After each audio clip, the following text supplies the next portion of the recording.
जय हिंद साथियों, कैसे हैं आप सभी। स्टडी विद शैलेंद्र में आपका स्वागत है और हम टॉप 30 क्वेश्चंस की सीरीज़ जो है वो डिस्कस कर रहे हैं और ये हमारी क्लास नंबर 15 रहेगी और टारगेटेड एग्ज़ाम हमारा जो है वो एमपी पुलिस है। राइट। फर्स्ट क्वेश्चन देखिए। फर्स्ट क्वेश्चन क्या है कि ओलंपिक खेलों का आयोजन कितने वर्षों के बाद होता है। तो ये 4 वर्षों के बाद होता है, आपको मालूम होगा। क्लियर है। चलिए अगला देखिए क्वेश्चन। अगला क्वेश्चन है कि अंतर्राष्ट्रीय ओलंपिक समिति का मुख्यालय कहाँ स्थित है। तो ये लुसान के अंदर है, जो कि स्विट्जरलैंड के अंदर आता है आपका। ठीक है। अगला क्वेश्चन है कि सन 2012 में ओलंपिक खेल कहाँ हुए थे। तो ओलंपिक खेल आपके लंदन के अंदर हुए थे। ठीक है। 2012 के बाद अगला 2012 में हुआ था। उसके बाद अगला जो ओलंपिक होना था वो 2016 में होना था। उसके बाद अगला 2020 में और इसके बाद अगला होगा आपका 2024 में। ठीक है। क्लियर। 2020 में आपके आई थिंक ओलंपिक नहीं हुए हैं, रीज़न इज़ कोरोना। ठीक है। और आपको ये बताना है कि 2016 में कहाँ ओलंपिक हुए थे और 2024 में कहाँ पर प्रस्तावित हैं आपके ओलंपिक खेल। ठीक है। चलिए अगला क्वेश्चन देखिए। अगला क्वेश्चन है कि ओलंपिक ध्वज में कितने गोले होते हैं। तो ओलंपिक ध्वज के अंदर 5 गोले होते हैं। राइट। क्लियर है। चलिए अगला क्वेश्चन देखिए। क्वेश्चन नंबर 5 पर आ जाते हैं और क्वेश्चन नंबर 5 ये रहा। क्वेश्चन है कि एक ओलंपिक खेल में सर्वाधिक स्वर्ण पदक जीतने वाला खिलाड़ी कौन है। तो वो है माइकल फेलिप्स। ठीक है। और माइकल फेलिप्स का जो संबंध है, इनका जो रिलेशन है, किस खेल के साथ इनका रिलेशन है, इनका संबंध है तैराकी के साथ। क्लियर। तो ये आप याद रखेंगे, अक्सर ये क्वेश्चन पूछे जाते हैं। प्लेयर और गेम के बीच का रिलेशन पूछा जाता है कि कौन सा प्लेयर किस खेल से रिलेशन रखता है अपना, या कौन सा खेल खेलता है। क्लियर है। चलिए क्वेश्चन नंबर 6 देखिए। सन 2020 में ओलंपिक खेल कहाँ होंगे। तो टोक्यो जापान के अंदर होंगे, या आप बोल सकते हैं कहाँ हुए थे। ठीक है। हुए थे। क्लियर। लेकिन 2020 में यहाँ पर कोरोना की वजह से इनको जो है वो पोस्टपोन कर दिया गया था। क्लियर है। चलिए अगला देखिए। सन 2012 के ओलंपिक खेलों में कांस्य पदक जीतने वाली साइना नेहवाल का संबंध किस खेल से है। तो आपको पता होगा बैडमिंटन से है।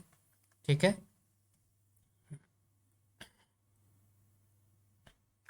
अगला क्वेश्चन देखिए। भारत ने ओलंपिक खेलों में पहली बार किस वर्ष भाग लिया था। तो 1900 में भारत ने पहली बार ओलंपिक खेलों में अपना पदार्पण किया था। क्लियर।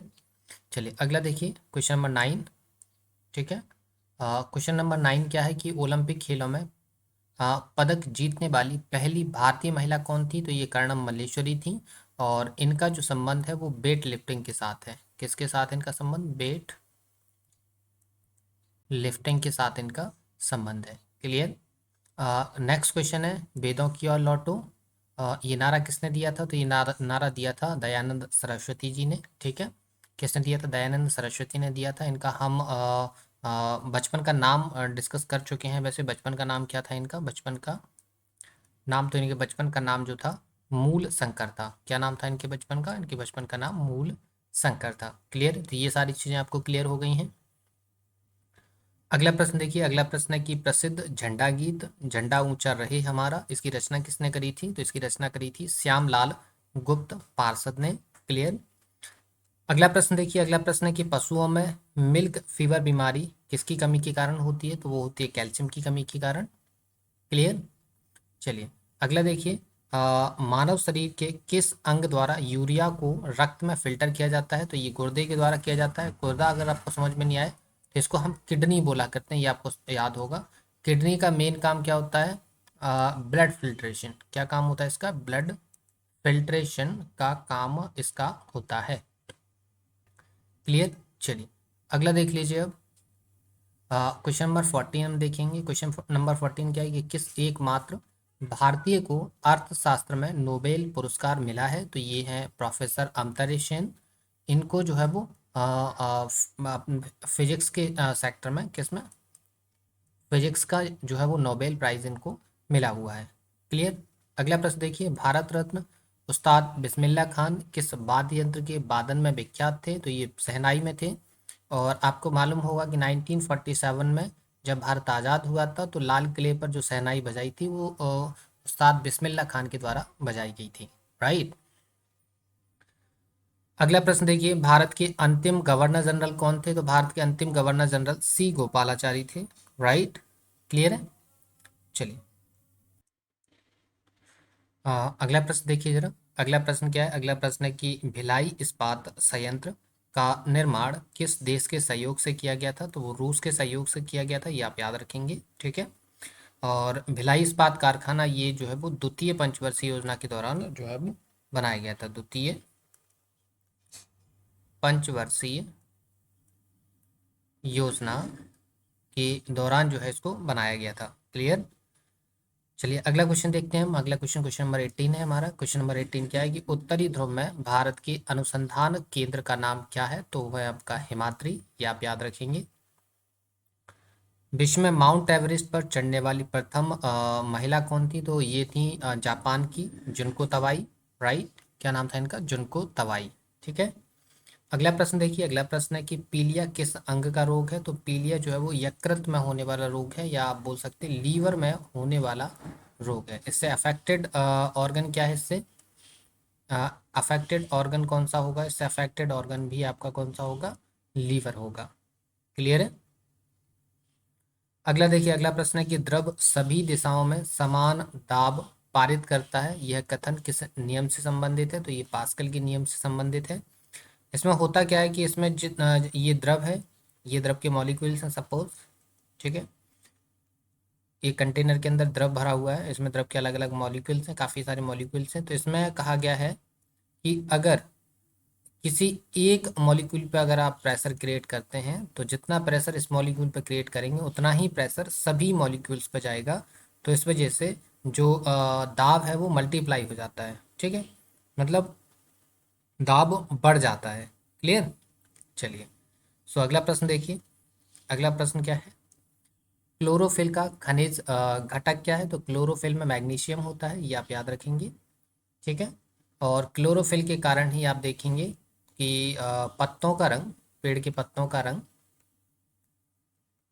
हरा रहता है, हरा रहता है। क्लियर। अगला है एलपीजी गैस में क्या होता है? तो एलपीजी गैस के अंदर ब्यूटेन होता है। एलपीजी का फुल फॉर्म क्या होता है? Liquefied petroleum gas. ठीक, क्लियर। अगला क्वेश्चन है कि किसने सर्वप्रथम अशोक के अभिलेखों को पढ़ा था? तो जेम्स प्रिंसेप ने सबसे पहले अशोक के अभिलेखों को पढ़ा था। इन्होंने 1937 के अंदर ये काम जो है वो किया था, ठीक है। अगला प्रश्न है कि किस बौद्ध भिक्षु के प्रभाव में अशोक ने बौद्ध धर्म ग्रहण किया था? तो ये उपगुप्त के प्रभाव में आकर अशोक ने जो है वो बौद्ध धर्म को ग्रहण कर लिया था। राइट। चलिए अगला देखिए जरा। अगला क्वेश्चन नंबर 26 है कि कौन सा मुगल बादशाह अशिक्षित था? तो अकबर जो है वो बिल्कुल भी पढ़ा लिखा नहीं था। नेक्स्ट, अमृतसर शहर की स्थापना किसने करी थी? तो अमृतसर शहर की स्थापना गुरु रामदास ने करी थी। और अमृतसर के अंदर आप देखेंगे कि स्वर्ण मंदिर बना हुआ है। क्या बना हुआ है? स्वर्ण मंदिर बना हुआ है। तो ये मंदिर किसने बनवाया था? तो ये बनवाया था गुरु अर्जुन देव ने। किसने बनाया था, बनवाया था? गुरु अर्जुन देव ने। क्लियर। अगला प्रश्न है कि गदर पार्टी का संस्थापक कौन था? तो गदर पार्टी के संस्थापक लाला हरदयाल थे। इन्होंने ये पार्टी 1930 के अंदर अमेरिका में, कहाँ पर? अमेरिका में एक जगह पड़ती है सैन फ्रांसिस्को, सैन फ्रांसिस्को, यहाँ पर जो है वो इस पार्टी का गठन किया था। कौन सी? गदर पार्टी का। क्लियर। अगला प्रश्न है कि सिख इतिहास में लंगर प्रथा किसने शुरू करी थी? तो ये प्रथा जो है वो गुरु अंगद देव के द्वारा जो है वो शुरू करी गई थी। लास्ट प्रश्न है कि सबसे प्राचीन वेद कौन सा है? तो सबसे प्राचीन वेद ऋग्वेद है। यहाँ पर अगर हम वेदों के क्रम की बात करें तो सबसे पहले आपका ऋग्वेद आ जाता है। ऋग्वेद के बाद सामवेद आ जाता है।